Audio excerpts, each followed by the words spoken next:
C'est bon. Bonsoir. Faut que je vous pose la question. Combien était à Google I.O. cette année? Parce qu'elle avait l'air de dire qu'il y en avait quelques-uns. Non. Bon, alors moi j'ai par contre eu cette chance. Effectivement, Google I.O., c'est une conférence assez importante qui a lieu tous les ans, depuis 6 ans, 7 ans maintenant, je ne sais plus, qui a lieu à San Francisco, un lieu plutôt sympathique également. Cette année, on a fait les choses de manière un peu différente. On voudrait que ça reste une conférence à taille humaine, donc on a à peu près limité à 6000 participants la taille, et donc on ne veut pas aller au-delà parce qu'après ça devient une foire, ça devient autre chose, c'est plus une conférence de développeurs. Par contre, il y a beaucoup plus que 6000 personnes qui aimeraient venir participer. Et cette année, on a procédé à un tirage au sort dans lequel plus de 20 000 personnes ont participé, donc 20 000 personnes voulaient y aller. On en a accueilli 6000. C'est notamment une keynote, donc l'essentiel de ce que je vais vous dire, va reprendre un certain nombre des annonces qui ont été faites lors de cette keynote, essayer de les mettre en perspective, essayer de raccourcir les 2h30 de cette keynote. Et puis, c'est un endroit, Google I.O., où bien sûr on rencontre des gens, parce qu'il y a la keynote, il y a les sessions, mais le but c'est de rencontrer des gens. Il y a une keynote qui a duré 2h30 cette année, qui était un petit peu longue, mais qui avait beaucoup de contenu. Et les gens se sont dit cette année, par rapport peut-être aux années précédentes, que c'était vraiment du contenu pour développeurs. Et c'est un peu le challenge de Google, qui fait beaucoup de produits pour le grand public. Donc quand on parle de search, quand on parle de Google Maps, quand on parle de Google+, des gestions des photos dans Google+, tout ça c'est très joli. Mais le développeur là-dedans, il n'a pas grand-chose à raconter. C'était un petit peu le reproche qui avait été fait l'année précédente. Et donc cette année, c'était vraiment beaucoup de contenu pour le développeur, à tel point que certains journalistes ont eu un petit peu de mal à suivre à un moment donné quand on a commencé à montrer du code sur l'écran. Mais bon, moi je trouvais ça plutôt sympathique. La keynote était menée par Sundar Pichai, qui chez nous est le grand patron des développements pour tout ce qui est Chrome, Android et tout ce qui est apps, donc tout ce qui est Drive, Docs et ainsi de suite. Donc globalement, en termes de plateformes qui touchent les développeurs, il les couvre presque toutes. On a eu un focus important sur tout ce qui était design. On avait 3 thèmes majeurs. Globalement, tout devait rentrer dans un des 3 thèmes qui était Develop, Design et Distribute. Donc développer, ça c'est assez classique. Le design, c'est beaucoup plus nouveau chez Google et on va venir à quelque chose, une des annonces qui était assez importante. Et la distribution, parce que c'est important de monétiser son travail, de le faire connaître au moins, et que ce soit à travers des places de marché ou des endroits où on va vendre son application. Il y a un certain nombre de choses sur lesquelles il faut qu'on aide les développeurs à les rendre plus visibles. Ensuite, bien sûr, c'est beaucoup de sessions. Il me semble que la quasi-totalité de ces sessions sont en ligne aujourd'hui sur YouTube avec un sous-titrage. Pour l'instant en anglais, il est question de le traduire. Donc vraiment, en termes de contenu, s'il y a des choses que vous voulez approfondir, on a beaucoup de contenu en ligne. Les sessions étaient pas mal pleines, alors ça c'est ce qu'on appelle du standing room only. Des sessions ont eu beaucoup de succès, notamment autour d'Android, autour des nouvelles annonces bien évidemment. C'est un endroit aussi où on peut aller rencontrer les ingénieurs, donc tous les ingénieurs qui travaillent sur des produits qui ont été annoncés pendant cette conférence sont à la conférence, sont là pour engager la conversation et avoir un retour de la part des développeurs. Donc c'était aussi un autre point fondamental. C'est l'occasion aussi d'aller voir concrètement ce qui a été annoncé. On a parlé d'automobile, c'était l'occasion d'aller se mettre dans une voiture et d'expérimenter ce qui a été annoncé. Même chose pour tout ce qui est télévision, même chose pour tout ce qui est wearable. Donc j'ai entendu une traduction entre lundi et aujourd'hui que j'ai trouvé pas mal, mais je l'ai déjà oublié. Donc si quelqu'un en a une, je l'adopterai peut-être pour le futur. On a parlé toujours de glace et de ses évolutions. Et puis bien sûr, il y a les soirées, certaines mieux que d'autres, celles-là en tous les cas étaient pas mal. Voilà, alors on va rentrer un tout petit peu dans les annonces. Bien sûr, toute conférence commence, comme il se doit, par un certain nombre de chiffres. Des chiffres notamment sur le nombre d'utilisateurs, de shipments d'abord, en termes de périphériques, soit des téléphones ou des tablettes qui ont été vendus dans le monde. Alors c'est en croissance, croissance plutôt importante, on ne voit pas le plateau encore arriver, donc ça c'est plutôt bien. Mais ce à quoi on s'attache chez Google, c'est vraiment regarder l'usage qui est fait de ces appareils. On arrive aujourd'hui à ce qu'on appelle 1 milliard d'utilisateurs actifs, et on définit quelqu'un comme actif qui utilise et qui touche le réseau au moins une fois par mois. Donc c'est ce qu'on appelle les actifs à 30 jours. Donc on a 1 milliard d'utilisateurs à ce stade-là qui utilisent un périphérique Android.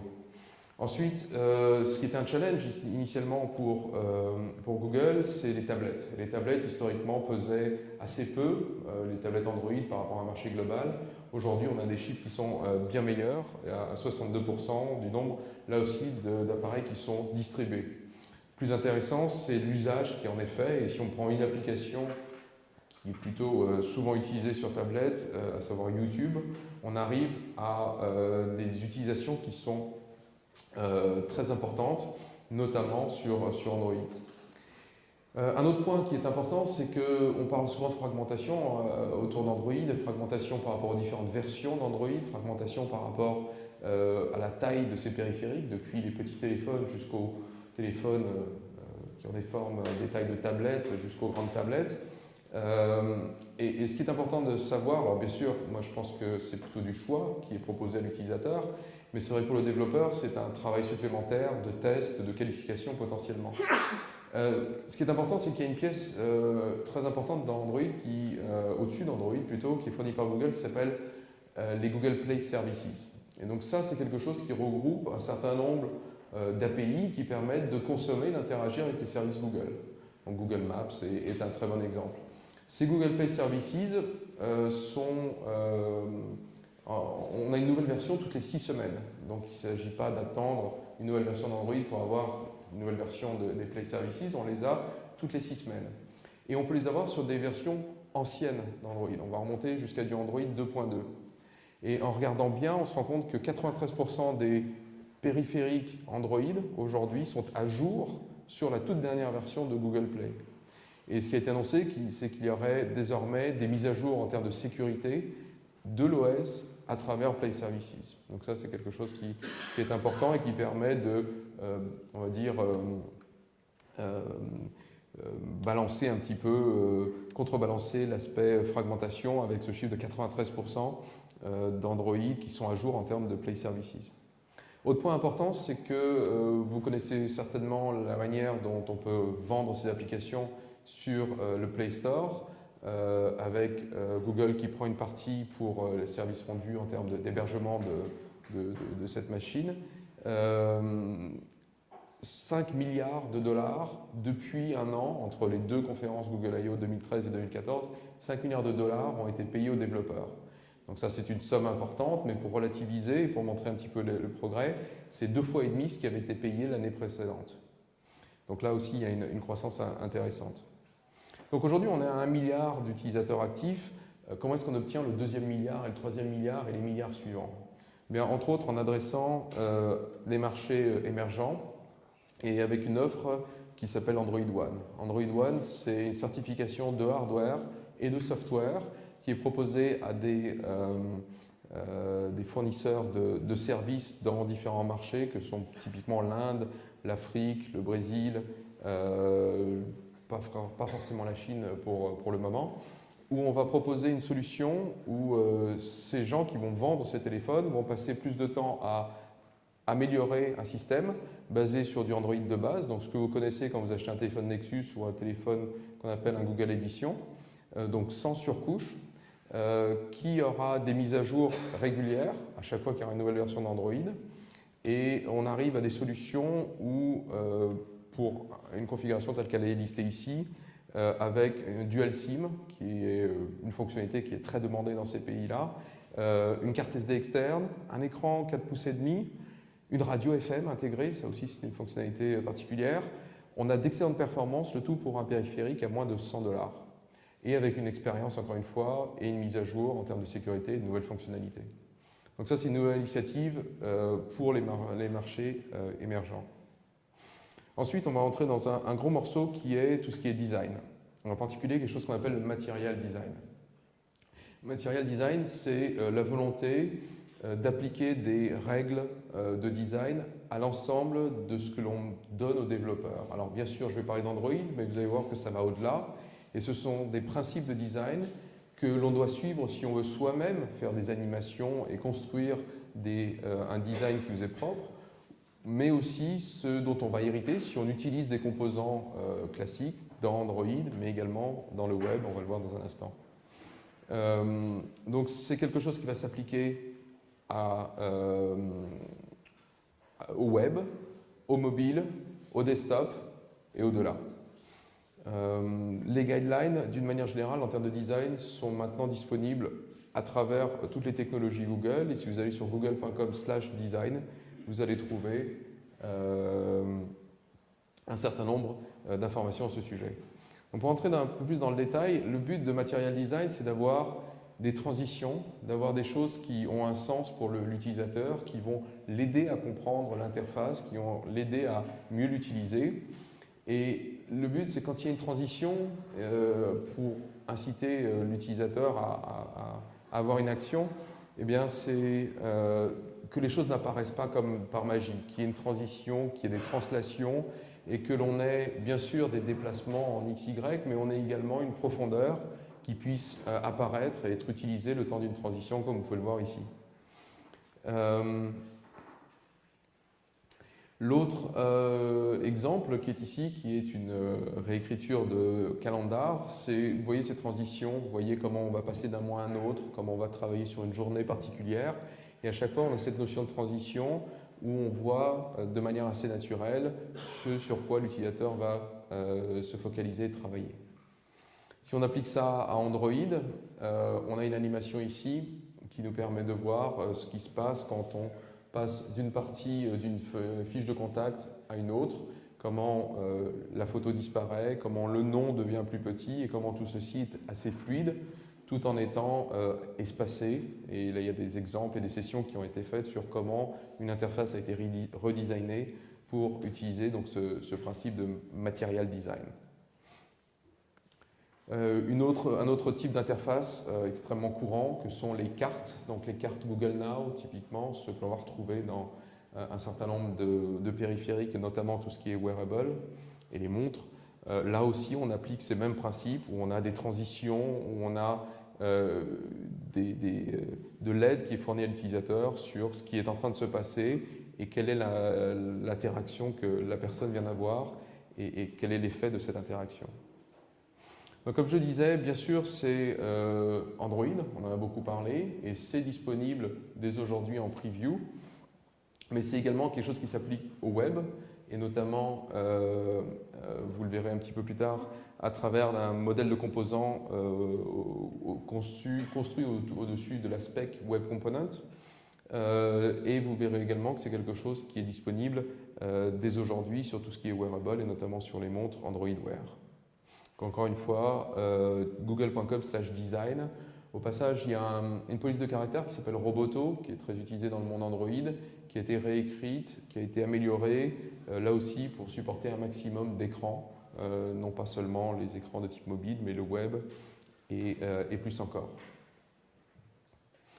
Un autre thème important, si on se focalise cette fois-ci juste sur la partie mobile et sur Android, c'est qu'une application, on vous incitait en termes de bonnes pratiques à faire une application qui tourne à la fois sur téléphone et sur tablette, plutôt que d'avoir la version téléphone et la version tablette. Avoir juste différentes façons d'utiliser l'écran, mais d'avoir un seul artefact, un seul APK que vous mettez dans le store, et puis ensuite l'interface est relative et va s'adapter en fonction du périphérique sur lequel l'application est installée. Là, l'idée, c'est de pousser cette logique-là encore un petit peu plus loin et d'avoir une application qui est capable de tourner sur téléphone, sur tablette, sur télévision, on va le voir dans un instant, avoir un composant wearable et puis sur glace. Et pour ça, on a des outils qui sont enrichis pour pouvoir supporter et favoriser donc, le développement d'applications qui tournent sur un maximum d'écrans. Alors, une des grosses annonces, ça a été la mise à disposition de ce qu'on appelle une Developer Preview de la prochaine version d'Android. Alors, auquel on fait référence à la version L. Donc, vous n'êtes peut-être pas sans savoir que les versions d'Android ont des noms de friandises. La précédente, c'était KitKat, donc après K vient le L. Pour l'instant, le L n'a pas de nom, donc on parle de la version L. C'est une preview release, c'est quelque chose que Google n'a jamais fait avant. C'est-à-dire qu'on donne dans les mains de développeurs des choses qui sont, comment dire, pas sèches, mais alors pas du tout. Et c'est tout à fait volontaire parce c'est une grosse version qui arrive avec des gros changements en termes d'API, en termes d'interface graphique, comme je l'ai rapidement couvert il y a un instant.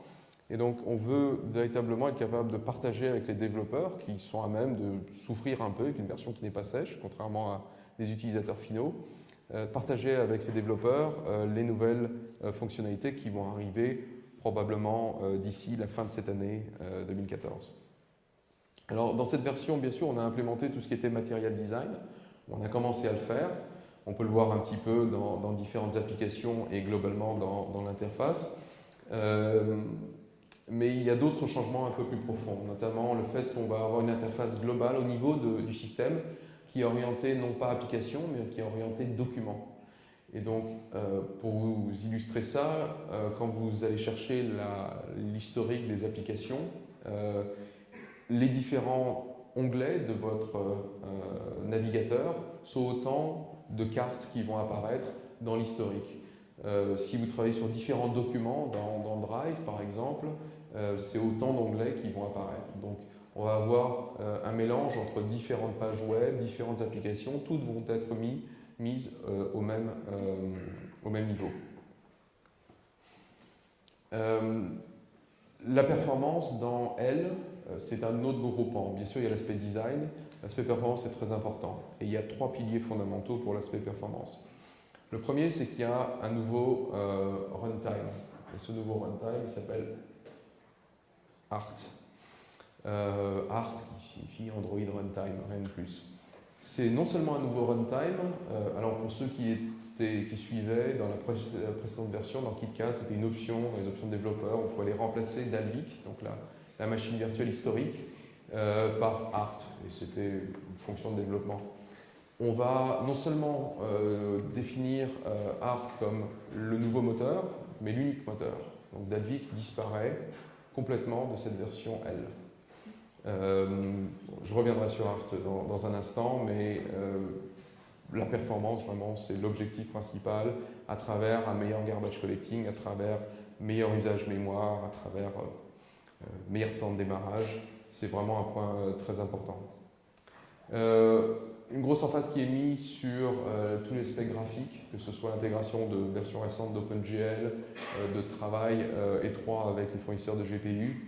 Le but, c'est d'arriver vraiment dans un téléphone ou dans une tablette au niveau de ce que l'on a sur une console de jeu. Et qu'on ait la possibilité de faire véritablement les mêmes applications, les mêmes animations, les mêmes performances graphiques que ce que l'on a sur des consoles de jeu récentes, bien sûr. Et le dernier point, c'est l'usage de la batterie. Donc là, il y a un nouveau projet qui s'appelle le projet Volta, qui permet de fournir des outils aux développeurs pour avoir des historiques et des statistiques sur l'usage de la batterie. Non pas juste un histogramme sur, clairement, tu as baissé très vite, mais véritablement, quelles opérations dans une application donnée ont eu un impact sur l'usage de la batterie. Donc ça, c'est vraiment très important. C'est des choses qui vont permettre aux développeurs d'améliorer leurs applications. Ceci dit, il y a beaucoup de choses qui ont été appliquées déjà dans Android lui-même, dans le système lui-même, et qui ont permis, donc pour des gens qui ont testé cette version L, qui encore une fois n'est pas du tout une version sèche, de voir des évolutions et des économies d'à peu près 30% de batterie sur des usages assez classiques sur une journée, ce qui n'est absolument pas négligeable. Un autre point important pour les développeurs, c'est qu'il y a de nouvelles API qui sont là, qu'on pourrait mettre dans la catégorie des choses qui vont aider à économiser la batterie. C'est notamment quelque chose qui s'appelle le Job Scheduler. Le Job Scheduler, ce sont des callbacks que l'on peut enregistrer pour que le système nous appelle quand un certain nombre de conditions sont remplies. Par exemple, je veux avoir une tâche qui va s'exécuter quand j'ai du réseau Wi-Fi et non pas cellulaire, que je suis en charge et que le périphérique ne fait rien d'autre. Il est en mode idle. Plutôt que de réveiller l'application régulièrement et de vérifier si ces choses-là sont, ces conditions-là sont remplies ou pas, c'est le système qui va vous appeler. Donc évitez à votre application de se réveiller régulièrement, de consommer de la batterie, et effectivement d'avoir son travail qui est fait au bon moment, là où la batterie souffrira le moins. Alors, une chose qui a été annoncée avec cette version L, c'est qu'il y a 4000, 5000, je ne sais plus, 5000 nouvelles API. Alors, je ne sais pas si c'est une bonne ou une mauvaise nouvelle qu'il y en ait autant. La bonne nouvelle, c'est qu'il y a beaucoup d'innovations. Il y a des choses, notamment au travers des notifications, qui sont très importantes, qui historiquement ont été un des points forts d'Android et qui continuent d'être améliorées. Bien sûr, par l'intégration de tout ce qui est material design, mais également par la manière dont on va avoir la visibilité de certaines notifications, notamment sur l'écran de verrouillage.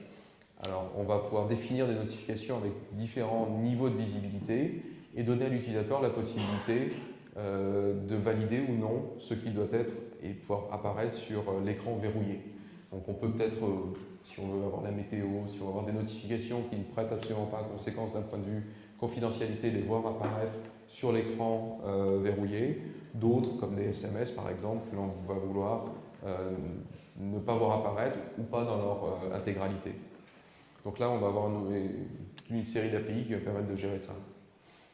Beaucoup de nouveautés en termes d'interface graphique, bien sûr. On a une nouvelle list view, typiquement. Beaucoup d'animations qui sont codées dans un framework d'animation qui vous permettre, sans que vous ayez besoin de devenir un expert IHM ou de user experience, de créer des animations de manière assez simple qui vont reprendre les mêmes principes que ce qu'il y a dans le système lui-même. Si bien qu'un développeur ou un utilisateur qui a été habitué à utiliser Android sera à l'aise avec votre propre application et vos animations qui sont fournies par le système. Que dire d'autre? La WebView, donc pour ceux qui ont suivi, WebView, c'est ce qui permet d'avoir un composant dans lequel on embarque un rendu qui est basé depuis la version KitKat sur Chrome, ou sur Chromium pour être plus précis. On est maintenant sur une version 36 qui permet de faire des choses comme du WebGL, du WebRTC, du WebAudio.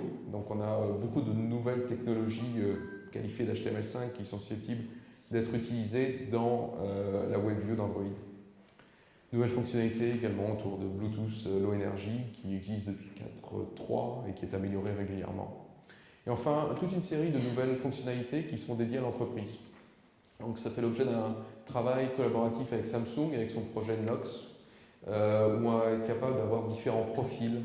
C'est-à-dire que le possesseur, le propriétaire du périphérique n'est pas forcément le propriétaire d'un profil donné, et vice-versa.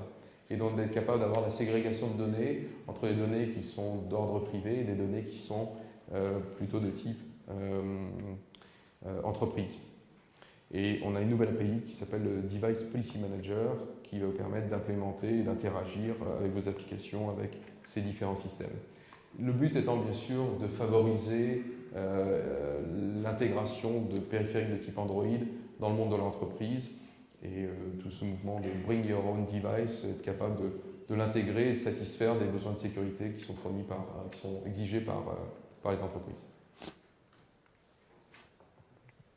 Alors en termes d'outillage autour d'Android, gros effort depuis l'année dernière, depuis l'annonce d'un outil de développement qui s'appelle Android Studio. Gros effort pour améliorer ce produit-là. Donc pour ceux qui n'ont pas suivi cet épisode-là, on est parti de IntelliJ, qui est un outil de développement Java particulièrement bien fait et puis historiquement très utilisé. Et au-dessus de ça, on a fait notre propre distribution pour faire du développement Android, mais pas que, vous allez le voir dans un instant. Et on a annoncé cette année une version bêta. Alors une version bêta, c'est une version où on casse un peu moins les choses entre différentes milestones. On a un build qui est basé sur Gradle. On a besoin d'être extrêmement flexible et de gérer beaucoup de cas d'usage quand on parle de construire des applications. Donc là, il y a beaucoup de choses qui ont été améliorées. Et puis, vous allez devoir cibler non pas seulement des téléphones, des tablettes, mais aussi des télévisions, du wearable, il va falloir supporter tout ça dans l'outil. Donc c'est autant de choses qui sont intégrées dans l'outil, à la fois à travers de visualisation. Donc si on a par exemple des montres qui sont rondes ou qui sont carrées, on va voir l'impact que peut avoir un layout donné sur ces différents environnements.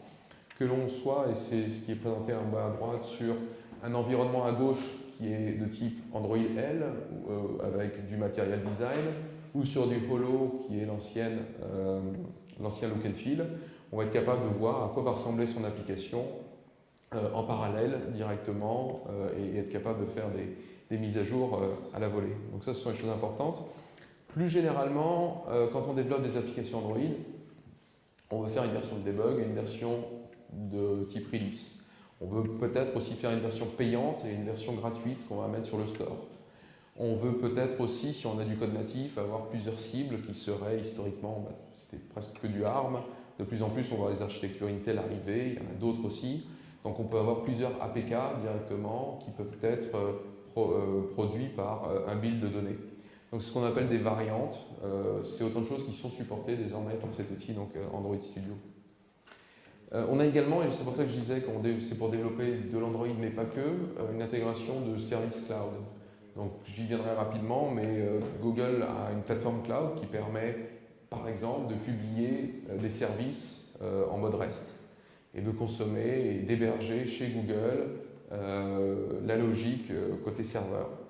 Donc c'est autant de choses qui sont outillées dans Android Studio. On est capable de créer et de développer ses propres services, de les publier sur le cloud de Google et de les consommer dans son application Android. Et enfin, il y a plein de petites choses, plein de petits détails qui sont quand même très agréables, que vous allez voir arriver rapidement dans les évolutions de la bêta, notamment quand on a plusieurs builds Gradle, quand on a plein de manifestes, plein de fichiers de ressources, on est capable de les regrouper en un seul endroit et de les gérer de manière beaucoup plus simple. Et d'une manière générale, tout ce qui est build autour de Gradle, il y a beaucoup de travail qui est fait là-dessus en termes de performance d'une part, mais aussi de stabilité. Alors, Android, cette version L, elle est disponible pour les développeurs. Il y a des images système qui sont disponibles désormais pour Nexus 4, Nexus 5, 7 et 10. Et il y a un développeur preview SDK qui va permettre d'utiliser des émulateurs et de démarrer donc, dans l'émulateur une version Android L. Ce qui n'est pas possible aujourd'hui, c'est de publier une application qui utiliserait des API d'Android L, ça n'a pas de sens, et ça ne sera pas possible tant que la version ne sera pas finale. Les API telles qu'elles sont aujourd'hui vont changer, pas qu'elles peuvent changer, c'est qu'elles vont changer très certainement, au moins pour un certain nombre d'entre elles. Et enfin, le dernier point, c'est que le nom officiel, ni même la version, sont des choses qui ont été annoncées à Google I.O. Alors, je voudrais revenir rapidement sur Art. Art, c'est ce nouveau runtime qui est assez différent de ce qui historiquement se trouvait dans Android, qui s'appelait Dalvik, qui a été créé à une époque où on était monocœur, on parlait ARM et puis à peu près rien d'autre. Entre-temps, on a eu du multicœur, on peut avoir jusqu'à facilement 8 cœurs, on peut avoir des CPU qui font, des GPU qui font 50 fois la puissance qu'ils avaient avant, et puis il n'y a pas que ARM aujourd'hui. Donc Art est là pour adresser tous ces problèmes-là, en ayant une technique essentiellement de compilation avant exécution, donc de la Head of Time Compilation, donc par opposition à du Just-in-Time. Donc c'est ce que vous voyez si vous utilisez Art, quand vous l'installez, quand vous le mettez en route, il y a une recompilation des applications, ce qui va permettre par contre d'avoir un démarrage plus rapide, jusqu'à 2 fois plus rapide sur des applications communes, une meilleure implémentation du garbage collecting, donc ça c'est quelque chose de très important. C'était pas rare, c'est ce que vous voyez dans un des deux graphiques, je crois que c'est celui du bas, d'avoir des pauses de 10 millisecondes. Et quand on a des pauses de 10 millisecondes de manière assez aléatoire, voire arbitraire, on a du mal à atteindre les 60 frames par seconde que l'on voudrait avoir pour avoir des animations fluides. Et là, le but, c'est vraiment de réduire au strict minimum ces temps de pause, donc d'en avoir moins, et quand on a un garbage collector qui se déclenche, de le voir se déclencher pour moins de temps. Et on pense déjà aujourd'hui, avec cette version preview, avoir fait des progrès énormes par rapport à Dalvik. Donc ça, c'est important parce que l'effet de bord, mais l'effet souhaité aussi, c'est un meilleur usage de la batterie, moins de mémoire utilisée. C'est à peu près toutes ces choses-là qu'on arrive à implémenter aujourd'hui. Un autre point, c'est le support de 64 bits. Alors à la fois pour ARM Intel, MIPS et donc leur variante 64 bits. Le 32 bits continuera de fonctionner, il n'y a pas de souci. Ce qu'il faut savoir, c'est qu'à peu près 80% des applications qui sont dans le Play Store aujourd'hui, c'est juste du DEX, c'est-à-dire il n'y a pas de code natif, c'est juste une application qui a été écrite à partir d'API Java. Et donc celle-là ne nécessite absolument aucun changement pour s'exécuter en 64 bits. Alors ne me faites pas dire ce que j'ai pas dit, 64 bits, c'est pas 2 fois plus rapide que 32 bits, pour plein de bonnes raisons. Par contre, dans le domaine de la crypto, de tout ce qui est graphique, il y a des chances qu'on arrive à avoir des boosts en performance qui sont très intéressants. Et dernier point sur ART et sur le support 64 bits, c'est que tout ceci est déjà dans la branche open source, donc dans AOSP.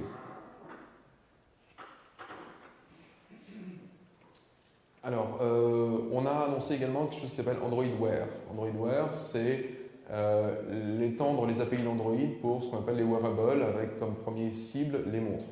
Avec 2 montres qui ont été rendues disponibles, une montre Samsung et une montre LG, et une montre qui est présentée ici, qui est la Motorola, qui sortira cet été. L'objectif, c'est de pouvoir gérer les notifications Android et de les faire apparaître dans la montre, et de proposer une interaction à l'utilisateur. Donc tout ce qui apparaît typiquement dans votre téléphone quand vous baissez le rideau et que vous voyez des actions, sont autant d'actions qui apparaissent sur la montre également. Désormais, ce qui est possible, c'est d'avoir un vrai SDK complet qui permet de développer des choses qui s'exécutent sur la montre et qui tirent parti, par exemple, d'un podomètre, d'un analyseur cardiaque et ainsi de suite. Donc ça, c'est quelque chose qui a été annoncé. Donc historiquement, on pouvait faire que des notifications. Désormais, on peut aussi développer des applications qui vont tourner sur la montre. Et en termes de packaging, c'est un nouveau APK, une nouvelle application qui est embarquée dans l'application principale que l'on déploie sur la montre, que l'on déploie sur le téléphone.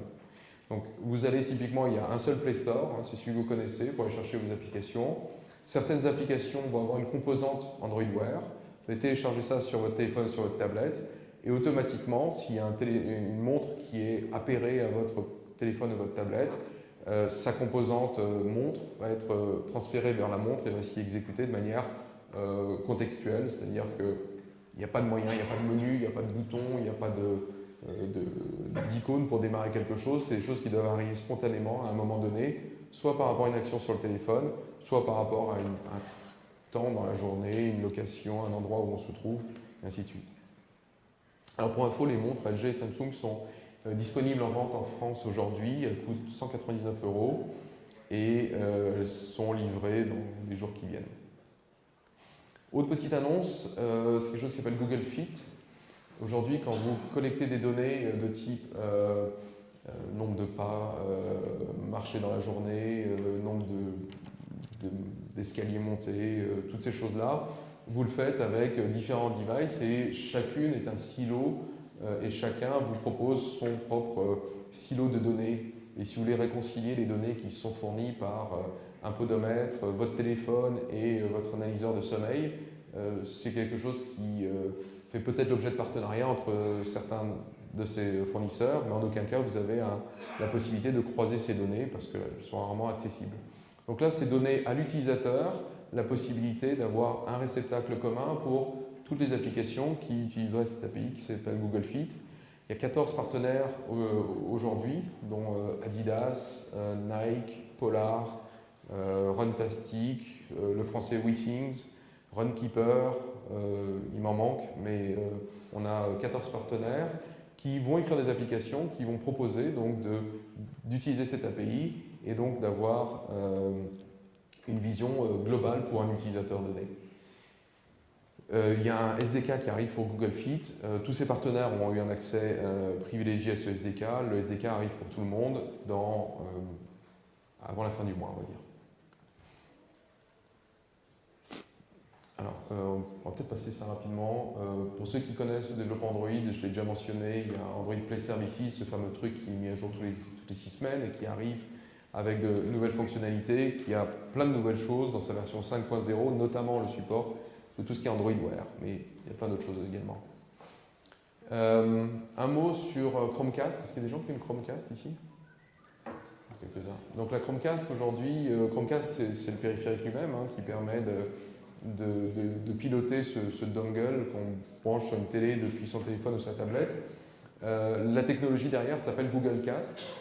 Et c'est une technologie qui va être implémentée au-delà de ce simple périphérique, vous allez le voir dans un instant. Les nouveautés, c'est qu'on n'est plus obligé d'être sur le même réseau entre le téléphone et la Chromecast elle-même, et qu'il va y avoir une communication qui se fait à base d'ultrasons pour indiquer à la Chromecast comment aller chercher du contenu sur le réseau sur lequel elle est.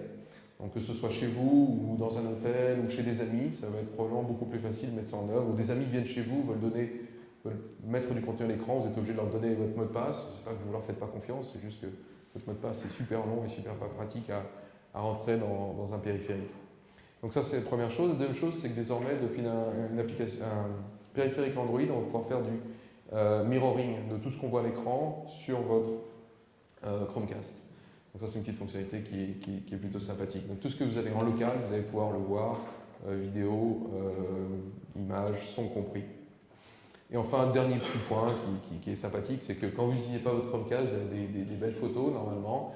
Vous allez pouvoir avoir vos propres photos, vous allez pouvoir avoir de l'art, vous allez pouvoir avoir plein de manières de configurer ce qui est affiché à l'écran quand vous ne poussez pas de contenu. C'est quelque chose qui s'appelle backdrop. On a également annoncé quelque chose qui s'appelle Android TV. Et Android TV, typiquement, va reprendre le protocole Google Cast. Donc tout ce que vous savez faire déjà avec une Chromecast, vous allez pouvoir le faire avec quelque chose qui implémente Android TV. Et Android TV, c'est vraiment une plateforme essentiellement destinée aux fournisseurs de télévision, de set-top box, pour permettre de développer du contenu, une interface graphique où typiquement sur un téléphone on regarde les choses plutôt d'en haut en bas, sur une télé c'est plutôt de gauche à droite, enfin, il y a quand même des concepts qui sont assez différents. On a une API qui va permettre d'intégrer des jeux.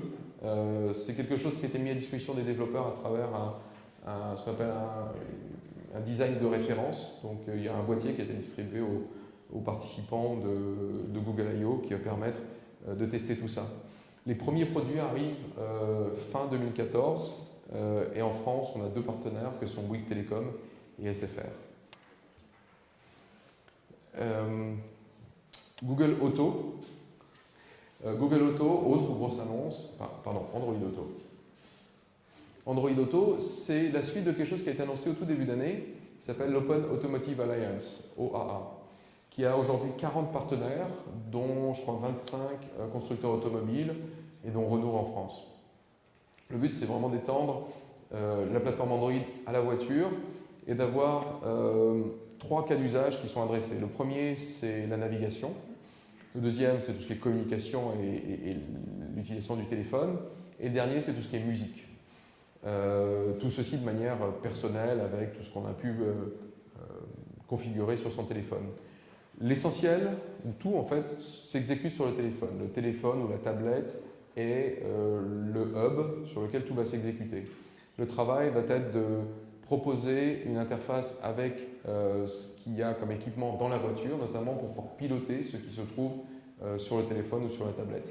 Donc on va projeter une application qui va avoir une tête bien précise, ou avoir des contrôles sur un écran de manière bien précise, une commande vocale également, et tout ceci avec un certain nombre de partenaires. Les premières voitures devraient sortir des usines à la fin de cette année.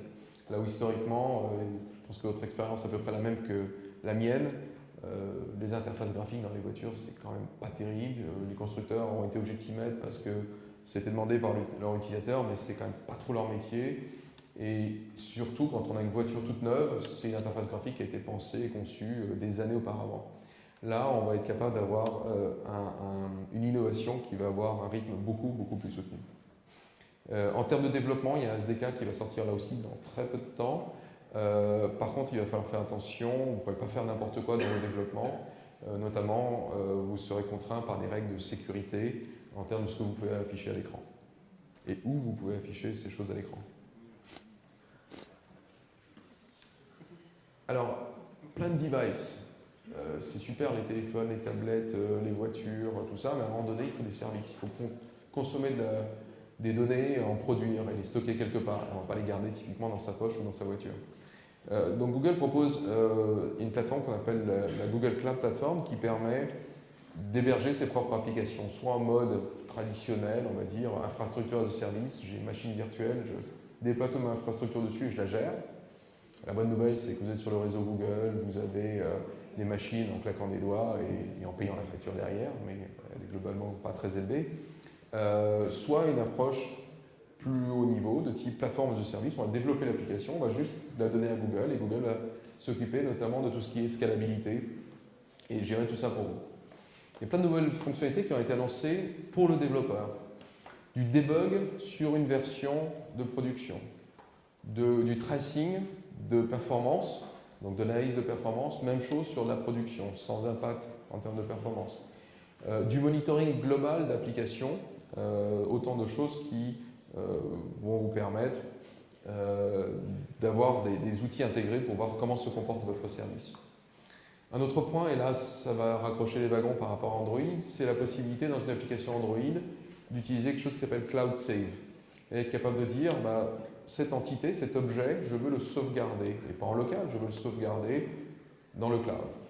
Et donc de manière extrêmement simple, on va proposer une API qui va permettre d'utiliser la base de données NoSQL de Google, le data store de Google, pour stocker les attributs de ces différentes entités et d'être capable de gérer tout ce qui est mode offline et de gérer tout ce qui est synchronisation automatiquement. Donc ça, c'est quelque chose qui vient d'être annoncé et on est dans un mode qu'on appelle le Trusted Tester où on prend un nombre d'utilisateurs limité pour le moment. Et enfin, dernier point, MapReduce, typiquement, c'est la mode, c'est ce que tout le monde fait, que ce soit tous les fournisseurs, quand on parle de Big Data, répondent MapReduce. En fait, chez Google, on n'en fait presque plus. On n'en fait presque plus parce qu'on pense qu'il y a de meilleures technologies. Et parmi ces meilleures technologies, il y a quelque chose qui s'appelle Google Cloud Data Flow. Et typiquement, on est aujourd'hui dans une phase chez Google où on est en train de mettre à disposition du plus grand nombre ce qu'on utilise en interne depuis de nombreuses années. Et donc Cloud Data Flow, c'est cette capacité d'avoir, de s'abonner à des flux de données et d'être capable de les gérer effectivement en tant que flux de données au fil de l'eau. Et d'être capable de faire soit du batch, soit du streaming, et d'avoir de meilleures performances, de ne pas avoir des mises en place d'infrastructures et des temps de démarrage qui sont un peu rédhibitoires dans nos cas d'usage autour de MapReduce. Voilà, et je vais prendre 3 minutes pour terminer, parce que je sens que sinon je vais mettre tout le monde dedans, donc je suis désolé, mais il y a vraiment beaucoup de contenu. Dans les choses que les gens attendaient peut-être un petit peu moins, quand on parle de Chromebook, on parle, dans le meilleur des cas, de l'ordinateur le plus simple au monde, parce qu'il y a un navigateur et il n'y a rien d'autre. Dans d'autres cas, on va dire c'est un peu cher payé pour un navigateur. En tous les cas, c'est un produit qui a beaucoup de succès dans les écoles, qui a beaucoup de succès dans un certain nombre de cas d'usage extrêmement précis où on a besoin effectivement que d'un navigateur. Et on a besoin d'un démarrage rapide et on a toujours ces données avec soi. Et donc ça, c'est quelque chose qui fonctionne très bien aux États-Unis, mais en Europe également. C'est un des best-sellers, notamment sur Amazon. Ce qui a été présenté, c'est la possibilité d'exécuter les applications Android sur Chrome OS. Donc il y en a 3 qui ont été présentés, qui étaient Flipboard, Evernote et Vine. Et Vine est intéressant parce qu'à un moment donné, on utilise la webcam, donc il y a vraiment une intégration entre l'usage de l'API de webcam d'Android mappée sur celle de Chrome OS. On va avoir une version que vous allez tous pouvoir utiliser, donc on n'a pas trop parlé de comment tout ça a été implémenté. Ça sera bientôt disponible et c'est quelque chose pour lequel on a un petit peu besoin de votre aide. Si vous allez sur chromebook.com/newapps, on va vous demander quelles sont les applis que vous voudriez voir sur Chromebook. On va également possibilité d'avoir un certain nombre de notifications Android sur le Chromebook. Donc des choses de type un appel entrant, votre batterie est à plat ou pas loin. Et enfin, dernier point, la possibilité de faire un unlock de votre Chromebook, donc ne pas avoir à saisir un mot de passe, simplement du fait de la proximité de votre périphérique Android sur lequel vous êtes authentifié. Chromebook, c'est bien, mais pour un développeur, c'est peut-être pas terrible, parce que là, on a besoin de ce outil de développement. Ce qui est annoncé, c'est un outil dont on a un petit peu parlé avant, qui s'appelait Spark, et donc à qui on a donné un nom beaucoup moins drôle. Donc le Chrome Dev Editor, qui est un outil de développement pour développer des applis web, de type JavaScript, CSS et compagnie, ou Dart. Et Dart, en fait, c'est le langage qui a été utilisé pour développer cet outil-là. Donc je vous invite à regarder ça. Il y a une intégration de tout ce qui est Git et de GitHub, et c'est une possibilité d'avoir un outil de développement en ligne pour faire du web avec du JavaScript ou du Dart et de le faire, pourquoi pas, sur un Chromebook. Pardon. Les gens qui étaient à la conférence ont eu la chance de repartir avec une de ces deux montres qui implémente les API Android Wear dont je parlais tout à l'heure, donc soit la Samsung, soit la montre LG. Encore une fois, les deux sont disponibles en France. Un autre petit goodies qui était sympathique, que les gens n'ont pas bien compris de quoi il s'agissait, c'est du carton. C'est des bouts de carton avec des petits trucs en plus, un tag NFC, un petit aimant, et c'est ce qui permet de faire, avec un téléphone que vous placez dedans, et on a deux petites lentilles devant les yeux, faire une sorte de réalité augmentée. Donc si vous connaissez une autre solution qui a été acquise il n'y a pas très longtemps, on est sur un domaine extrêmement similaire, avec des résultats qui sont absolument bluffants. Faites une recherche sur Twitter ou ailleurs sur Cardboard, vous allez voir les réactions. Il y a une application Android, typiquement, qui sépare l'écran en deux, qui propose une vision stéréoscopique, et puis avec les lentilles, on a une sorte de réalité augmentée. Ensuite, on se balade avec son Cardboard, et on a vraiment quelque chose en réalité augmentée pour à peu près 5 $, je crois. Et vous avez tous les plans pour faire le vôtre. Alors, il y a tout ce dont on n'a pas parlé. Et il y a des gens qui vont dire, oh là, ils n'ont pas parlé d'AngularJS, mais ça veut dire qu'AngularJS est mort. Alors je vous rassure, non. On n'a pas trop parlé de Google Glass, effectivement. Croyez ou non, toutes les technologies utilisées par les développeurs et auxquelles on croit chez Google ne sont pas nécessairement présentées à Google I.O. On ne fait pas que du Conference-Driven Development, on fait aussi du développement traditionnel. On n'a pas trop parlé de Google+. Alors, ça y est, Google+ est mort. Pas tout à fait. Il a une dimension développeur qui est assez limitée déjà à la base. On n'a pas ou peu parlé de Dart. Et en fait, on a parlé de Dart, je l'ai mentionné il y a un instant à travers le Chrome Dev Editor. Dart a également été annoncé comme nouveau langage supporté sur App Engine, qui est donc l'offre plateforme as a service de Google. Et plus récemment, Dart est devenu un standard ECMA, le standard ECMA 408. Voilà, donc il y a plein de choses dont on aurait pu parler. On n'a pas parlé de Nexus, de device, en termes de hardware. Il y avait les montres, il n'y avait pas de téléphone, il n'y avait pas de nouveau téléphone, il n'y avait pas de nouvelle tablette. Encore une fois, c'est beaucoup plus à destination des utilisateurs end-user. Donc là, on parlait d'une conférence développeur. Et quand il s'agit de robots, c'est juste un petit peu tôt, on va y venir, ne vous inquiétez pas. Je ne sais pas si l'année prochaine, tout le monde repartira avec une voiture, je ne pense pas, mais on y travaille. Voilà, et pour terminer, je voulais vous dire que, comme je l'ai dit au tout début, toutes les sessions de Google I.O. sont disponibles sur YouTube, mais il y a également ce qu'on appelle une centaine de I.O. Bytes vidéo. On n'a peut-être pas le courage de vous asseoir et de regarder 45 minutes d'une session. Alors c'est 45 minutes, c'est pas plus. On a également des petites vidéos qui font toutes moins de 10 minutes, qui sont plutôt autour de 5 minutes, pour des sujets extrêmement précis. Donc si parmi les choses que j'ai parcourues ici, il y a des choses qui vous intéressent, vous allez sur g.co/io14 videos et vous allez retrouver l'intégralité de cette centaine de petits vidéos que vous allez pouvoir regarder. Voilà, donc j'ai beaucoup parlé. Je vais proposer à l'intervenant suivant de venir s'installer, de prendre peut-être une ou deux questions pendant qu'il parle. Je ne m'enfuis pas, je serai là pour au cocktail et puis si vous voulez faire des affinités aux intervenants suivants, je suis peut-être là aussi pour parler dans les couloirs. Merci en tous les cas de votre attention.